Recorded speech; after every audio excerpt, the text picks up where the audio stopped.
Hello. Good morning. Good afternoon, good evening, and good night, Rachel, depending on when people are listening to this podcast. Rachel, the good thing about podcasts is you don't need to use your sight too much because I am struggling. Tell us more, Sean. Tell us more. I'm afraid to tell you too much more because I might get PTSD, but I will say a little pre-note to this quick little story is that it's completely on me. So how I felt is on me. So I got my laser eye surgery done yesterday. I was recording this on Sunday morning. I got it done yesterday. So it probably shouldn't be too close to a screen right now, so I'm looking at the walls most of the time. But I hate anything touching my eyes. I just can't. Anything goes, like, even when they were talking to me about it and they're like pointing towards their eye, I'm like, stop doing that. I'm like, Sean, you're gonna have to get over that because there's gonna be like lasers right up in your eye any second now. This is gonna be horrible. And I better say, if people don't like things touching their eyes, they probably just should skip their intro in this one, like just move on to the main part of the podcast. But they told me what was gonna happen, like, oh, this is grand. It's like, oh, it's gonna be like a little suction.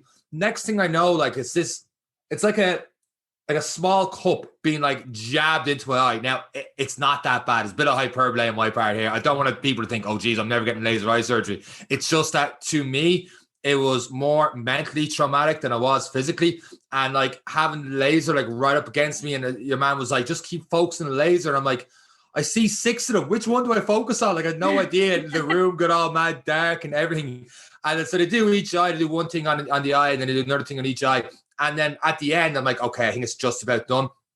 But what they did was they had like a tweezers more shaped like a hockey stick, and it just started scraping my eye.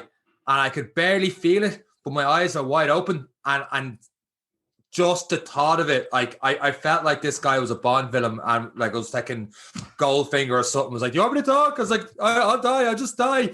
And then after that, then I'm gonna put Neve in the dumpster in this one as well, because like as we come up the stairs, they were like, we hope like your lift should be here any second now, just because the anesthetic will wear off. And Neve was a good 15 minutes as a lie. She's around 5-10 minutes away. But in her defense, it was supposed to take a 3-hour thing. I was out in an hour and a half. So I was just sitting there and I seen someone else coming in, get ready to get surgery. And I'm starting to feel the effects of it. I'm like lying back, like, Sean, don't sell this. Don't let him know like how much you're feeling this right now. Because if I was in his shoes and I saw how I was, I would have just turned up and left and went, nope, not for me, not happening. Not doing it. So the good news is, Rachel, there'll be no more stories in this podcast about me confusing horses with cars. So when I'm talking about running and cycling and stuff in the future, I'll have 20/20 vision for all my future races. I'll be able to tell you exactly what's going on. So at the moment, I don't feel it too much right now. It's just I'm taking drops like 27 times a day. So my vision is coming back. Probably like I missed all the sports on Saturday. I have no idea what happened to the Champions League or the rugby, or I probably didn't miss much in the Leinster football final between Kildare and Dublin. But yeah, so I'm just lying in the dark room for most of the last 24 hours. And that's been pretty much my day. Rachel, how are you? Good. Well, we could just go on and just talk for the next 10-15 minutes on the sport that happened this weekend, because there was a lot. You didn't even mention that Formula One is in Monaco, which is an insane track. So even if you don't watch Formula One, that's a great one to watch. And then the Giro d'Italia is coming to a conclusion tonight. And as everyone knows, I'm in Perth, Australia. And spoiler alert, if you don't want to know who's in the lead, but a Perth guy rode into the lead last night with, one stage left to go. So we'll just have to see if he can hold on. But going back to eyes, Sean, here's my eye story for the week. Oh, God. You know I'm a science teacher. Come on me already. Yeah, go ahead. Well, as a science teacher, I have just concluded the topic of waves with my class. And to conclude the topic, we did an eye dissection during the week. Oh, God. Why did I bring this up? Okay. I'm literally cringing here now, but continue. Go into any more details. I don't know how, but I had avoided an eye dissection up until this point. I've done different ones, but I had just avoided the eye. And so this was my first eye dissection as well. And my students were very cute. I had told them, I obviously asked them if they're squeamish, and anyone squeamish, they're allowed to step outside the door for a few minutes if they need to. That would have been me. But they were all cute, and they were checking in on me, and they were just like, "Oh, Mace, are you okay? You're not going to pass out on us now. You're still okay." Are you supposed to conduct this whole thing? Yeah. Jesus. So that was an experience. So I got to do the poking of the eye. You got to experience the poking on your eye. So there you go. Coincidence. I see. I could not see for a while, but now I see. On that note, I'm just going to hit the intro music because I prefer when science things back in the day was about like iodine drops and bread. That was like the level I got to back in school. So I thank God I didn't do anything like that. Although I would have prepared me better for yesterday. But with that said, intro music for this week's episode of the Any Given Monday podcast. Let's go.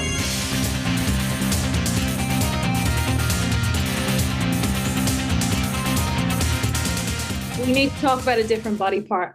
Enough with the eye. We'll talk about the feet. Because we touched on this before. We talked about this before the podcast started. I ran a half marathon last week, and I was delighted to say I got a PB with it. I averaged a pace that like during training just wasn't happening. Like I like when I'm going out for my steady state runs, I'm anywhere between a 5:15, 5:30. I'm comfortable there. When I'm doing my intervals, even when I'm doing like the Mona Fart, like your favorite intervals, or I'm doing the 5 on, 5 slow, like my 5 minute pace is around a 4, anywhere between a 4 and a 4:10 over 3-4 rounds. But I know I can't hold it much longer. And when I get to like the end of the 5 minutes, I'm like, I'm sucking wind. I need to get a break. But a race day is different. Now, 2 things were different, to be totally honest and totally transparent with everyone listening.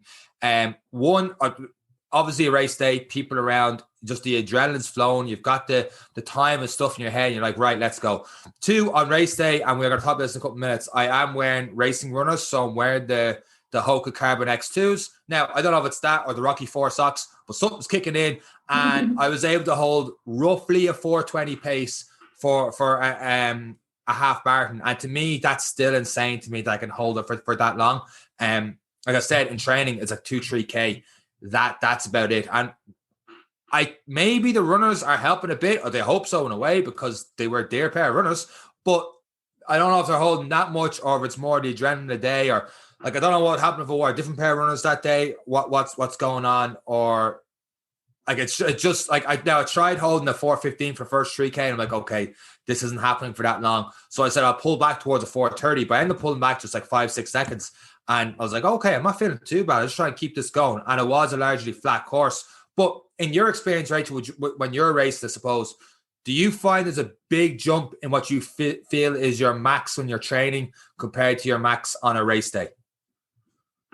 Yeah, absolutely. And again, you've touched on some of the reasons there, like just the adrenaline on the day.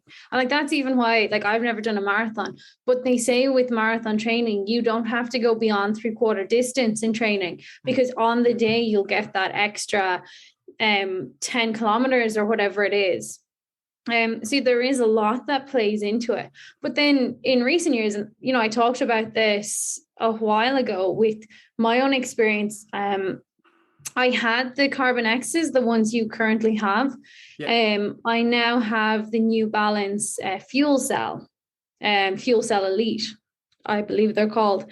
And you do notice a difference. They're just springier. Obviously they have the carbon plate, so you're getting, trying to think of the right term for it, but maximum response from the ground every time you lift off. You're getting the maximum response. So, you know, I suppose I always feel like, you know, anytime you run a PB, you have gone your max, and it's probably quicker than you ever go in training. But then I'd love to see if I could have run quicker with the shoes. Yeah. Because the carbon plate shoes weren't out even 4 or 5 years ago when I was running my PBs. But then I'd never know, because if I ran with the shoes, I wouldn't know whether I was that quick without them or not. And, you know, every year you're a completely different athlete every few months, every year. So it is a really interesting one. And even on the elite scene, I think the shoe of the moment, so it all started off with Nike. And then obviously Nike really tried to sell the shoe with the sub 2-hour marathon attempt, which was successful. The shoe of the moment seems to be the ASICS Metaspeed. Oh. And that seems to be, ASICS, which a lot of people turned away from for so long, have come out with this Metaspeed, and just it seems very popular at the moment. When you had the Hoka carbons and you changed to the shoe you said a second ago, why the change? Because now I'm a guy who, if I like something on the menu in a restaurant or a chip or whatever it is, I always have the exact same thing over and over again. So the reason I got the carbons because I was recommended the Cliftons back in the day, and I've never changed from Cliftons because I'm like, these have worked. So I've had like 4 or 5 pairs of them. And then when it came to get a carbon plated shoe, I'm like, well, Hoka's have worked for me. So that's the reason. Now, I'm a Nike guy and a Jordan guy at heart, but I'm like, the Hoka's have worked for me in terms of running. So I'm going to stick with them. And that's why I got the carbon Hoka. I wish there was a better scientific reason for it, but that's the reason I got the Hoka carbons. Why did you have the Hoka carbons and then change? At the time I had the Hoka carbons, I was running in the Hoka Bondi. This time I just happened to be running in the New Balance. I can never remember the name of the ones I run in. It's 5 letters. Give me a I can't think of it. Bongo. I just happened to be running in New Balance, and the Fuel Cell Elite are just fabulous looking. Like, they're just stunning colors. They're a really nice looking shoe. So that would influence it for me. Okay. And then the fact that I'd already had the carbon or the carbon X's from Hoka, I just wanted to try something different as well. But yeah, I don't know whether it was coincidence that when I had the Hoka Carbon X, I was running my normal runs in Hoka. And then this time I have the New Balance Fuel Cell Elite or C Elite, and I just happened to be running in the New Balance Wanga. So that kind of influences it for me. I see. When you're looking up different runners and stuff to get, like, I'm always when I was hinting and hawing about maybe changing from Hoka's, because I'm like, to be totally transparent, I saw Nike were doing a deal and like their Pegasus was down by €100. The Alpha Flies or the Vapor Flies were down by over €100. I'm like, will I change? Will I not change? And then I'm reading it, and like, you see all these different reviews, or ones like, you know, the Hokas are just a basic training runner. They're nothing that great or anything like that. And other people are like, oh, Hokas are like the go-to thing. Is there anything in specifically you look and runners? And to be totally honest, on my end, it was a case of, I've talked about this before, I was recommending them like years ago based on the way I was running. I don't know if I run too much different now than I did back then. And that's why the Cliftons, and they just worked for me, and that was it. You've had a fair few different pairs of runners over the year. Would you be a bit more technical in that, and what kind of? Absolutely. You forget I worked in running retail for a long time. Oh, so yes. And even when I came to Melbourne, I went because I wasn't teaching at the time, and, you know, the wait to get teaching licenses, I went back to running retail for a while. And so, yes. Okay. So yeah, sales, I'll put my sales cap on. There you go. So like, but someone listening, like, is there, like, I suppose, I don't know how to get too technical, not too technical, and you would know better than I would. Like, you would hear, okay, the midfoot's this, there's a gap in this, there's so much of a higher arch in the back to the front, and having that ratio of back to front should be this or this. And do you know what I'm saying? Yeah, I think the main thing to watch out for, and, you know, what I would tell people, and even for myself, is support. So whether you have a neutral support or whether you have an overpronation. Because an overpronation is, I suppose, where your ankles and your knees just dip in or fall inwards. So if you are a neutral runner, it just means everything is in a nice straight line. When you land, when you kick off the ground, the whole way through, you're just going in one neat straight line. There's no, let's say, horizontal motion. Okay. Think of all the motion is going in the direction you're traveling. There's none of it perpendicular. But again, we're not going to get too technical. But so then a neutral shoe is fine. You don't need any additional support. But let's say every time you land, if you have a weakness, or else you need some arch support, or a lot of the time it could be a weakness in the lower back or glute, that can cause your knee and your ankle to drop. I suppose that's kind of, I've never actually tried to explain it without showing someone my foot. You know, Well, we're normally on a when podcast form, Rachel. You're going to have to learn now on the fly. yeah, exactly. But you mightn't even realize it. But once you see it, you can't unsee it with your heel, or sorry, your ankle just kind of rolling inwards. That's probably the best way to describe it. It just kind of rolls inwards. And any stability shoe is built with a kind of, not a carbon plate, but usually they'll have a plastic plate built in, or else the likes of Brooks do different densities of foam, just to give you that extra bit of support on the inside of the shoes, so that when your foot goes to roll inwards, the shoes stop them and keep you neutral. Hey guys, just a pause for the cause here as we talk about this week's sponsor of the Any Given Run Day podcast. And fitness is a journey, and we found the perfect companion for every step of the way. Imagine a seriously tough training partner that's guaranteed to keep you on your game, will never skip a set, is always there to level up your motivation, and will even organize your life and hold all your workout gear for you. Meet King Kong bags, the toughest gym bags in the game. You could drag them around, pack them to the max, and take them on the toughest of adventures with confidence they're not going to rip or stretch. All King Kong bags are decked out with all the pockets and compartments you'll ever need. We're talking shoe compartments, laptop sleeves, multiple bottle pockets, wet zones for your towel, pockets for your gym accessories, meal prep storage, and even a unique weightlifted belt attachment. If you take your training serious, you need a serious gym bag too. Rated to pack for greatness? Take their quiz and let the pros match you to your perfect gym bag. You'll also score $10 off. Just head to knkg.com/any given run day. Not convinced? Buy it, pack it, take it to the gym, get chalk all over it, and if it doesn't live up to the hype of being the _1 gym bag of 80,000 plus fitness freaks worldwide, return it for a full refund, no questions asked. Make sure you use knkg.com/any given run day for our exclusive $10 off discount. That link will be in the show notes. And with that said, let's get right back to this week's episode of the Any Given Run Day podcast. So they keep you neutral, like I said, and that can just stop, it can prevent you getting more injuries and things like that. Because if you're constantly rolling in, you're taking a bit of the energy away from that forward motion that you're trying to achieve. Yep. If that makes sense. Yep.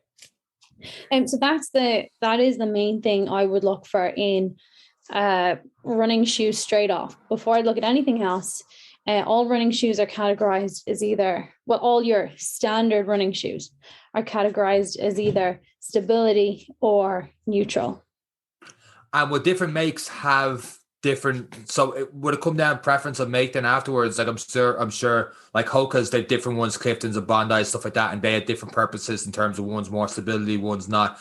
Because we don't have any particular sponsors on this podcast in terms of runners.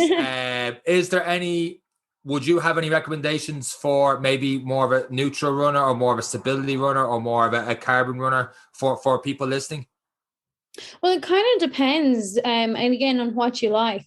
So for me personally, I've liked Brooks, Saucony, and Hoka over the past kind of 5 years, and they're softer. So instead of having a plastic plate, they use different densities of foam. So the whole shoe is just a bit softer. Whereas Mizuno, when you put your foot into it, I find it very, very solid, especially the stability shoes.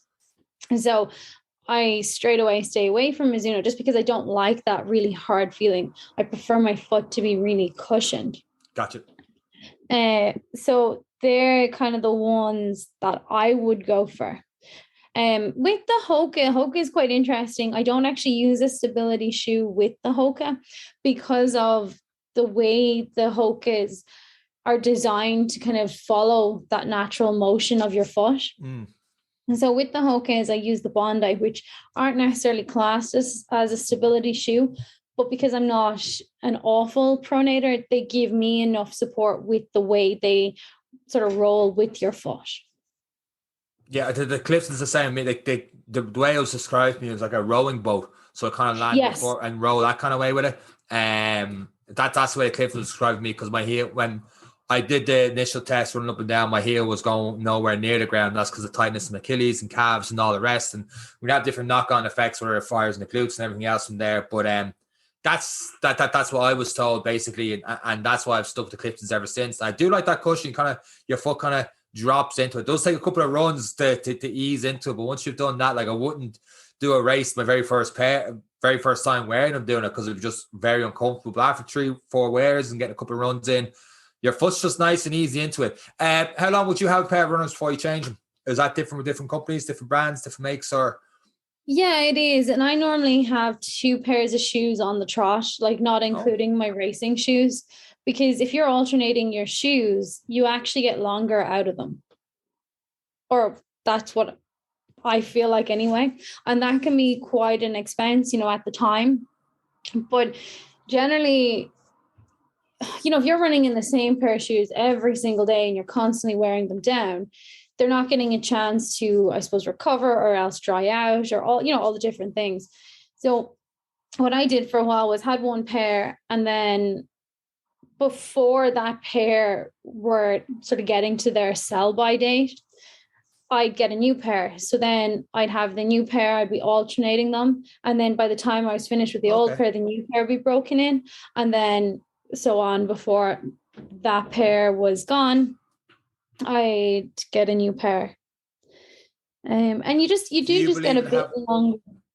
Sorry? Just because you two pairs in the go, do you believe in having 1 pair more for your interval days and a different type of pair, or one for long days, or are you just like a pair of runners is a pair of runners and then racing runners are different? I've done different things over the years. So I have had a pair which would be for longer runs. And then I had a pair, again, they weren't classed as racing shoes, but they might have been a slightly lighter runner that I would have done tempos in or intervals, things like that. And I could alter the 2 of them.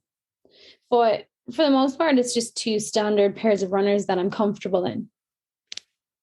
And then, racing flats. Because your racing flats, you can use the racing flats for intervals, but if you're only using them for racing, you're going to get a long time out of them. I think, do they say about 300 miles, 500 kilometers? I think that's kind of the standard life. Yeah, it seems to be a lot less with I think the Vaporflies, the Alpha Flies is like really low mileage on it compared to others. Yeah. Correct me in that, but it is that, isn't it? Like, so it's like some of them, yeah. But it's only racing. You are wasting your money if you're using them for anything else except race day, which goes against the philosophy I was saying a second ago about not using runners on days except just race days, but they are the exception. Yeah, absolutely. And again, the softer they are, the quicker you're going to wear through them. So with the likes of the Vaporfly, they might only have 200 kilometers in them, maybe even less, which is kind of ridiculous if you're spending that much money. You do have to go back to that question that we asked at the start. Are you running quicker because of the shoes, or are there other things? Like, are the shoes going to make that much of a difference to you? Yeah, I think if you're only starting your running journey, or even where I am, my journey, I think something like that is completely not completely unnecessary. I mean, if you have the money, by all means, go ahead with it. But like, and there are studies out there that says you get your 3-4% extra out of the Alpha Flies anyway. You'll be 3 to 4% faster at the higher level. But I just think, unless you're getting unless you're heading down to a race thinking I might win the fucking thing, I'm not too sure you should be spending anywhere near that money, and just do what you can with the runners you have, and then start slowly building it up. Like it took me 5 years to get to. I'm not saying I'm anywhere high level. I'm not, but just feeling more confident in my running and my PBs and stuff now. Like, I wouldn't even be thinking about, well, not unless I got a really good price online. If I'm not going to lie, I wouldn't be thinking about spending 200 quid a pair of runners. It's going to last me just 5-6 races.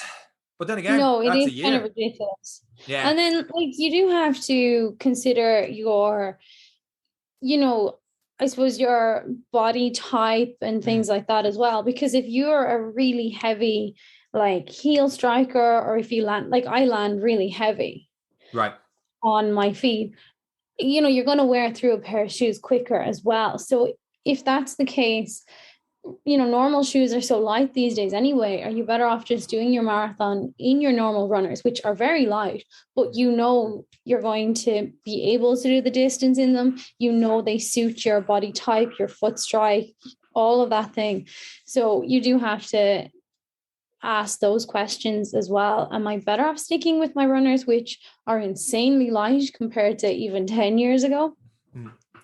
Or, am I going to go and spend all this money and maybe not have a massive time benefit from it? I get you. Last question, this one. When you're dealing with people in the shops and stuff and retail about different runners and all the rest, and you notice an overpronation, or you notice the heel's not striking, or the heel is striking too much, or whatever it is there any type of situation where you see someone run and you're like, these runners will help you for now, but you should be doing this, this, and this to change your running gait, get more out of running, and then switch to a different type of runner over time? Or like, does that kind of situation come up? You'd always recommend strength, because generally with overpronation or any kind of weakness down in the ankle, it does all link back up the whole leg and into the glutes and lower back. So you would always recommend, glute strength, and you need that anyway. Prehab it's much easier to do prehab than it is to do rehab after an injury. So if you're constantly working on those areas of weakness, well then obviously, like for me, I've been doing this for probably going on almost 2 decades since I started running. Right. And I'm still overpronate. I've had insoles and everything.